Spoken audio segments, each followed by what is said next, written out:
I am not a lucky person, তবে আমার যতটুকু আছে যেটুকু আছে আমি সেইটুকু দিয়েই ভীষণ খুশি। তো আজকে একটা ছোট্ট মিনি ব্লগ তোমাদের সাথে শেয়ার করছি। যদি আমার ভিডিওগুলো তোমাদের ভালো লেগে থাকে তাহলে আমার চ্যানেলটা সাবস্ক্রাইব করে আমার পাশে থেকো। তো সকালবেলা ঘুম থেকে উঠেছি, ফ্রেশ হয়ে নিয়েছি। এইবারে যে ঠাকুরের ফুলটা তুলে নিলাম আর ঠাকুরের জলটা নিয়ে এসে পুজোটা কমপ্লিট করেছি।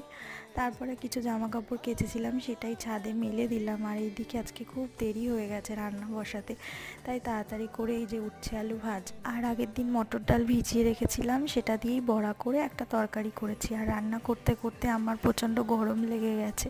তো এরপরে বরকে ব্রেকফাস্ট দিয়ে দিলাম, ও ডিউটি বেরিয়ে যাবে। আজকে দিয়েছিলাম ছাতুর শরবত। তারপরে এই যে মেয়ে স্নানের টাইম হয়ে গেছে, ওকে মাথায় তেলটা দিয়ে ভালো করে স্নান করিয়ে দিয়েছি। আর এদিকে এই যে চুলটা আঁচড়ে দিল। আর এত গরম লাগছিল যে এসিটা একটু চালিয়ে দিয়ে মেয়েকে খাওয়াতে বসেছি। আজকে এই পর্যন্তই, দেখা হবে নেক্সট ভিডিও।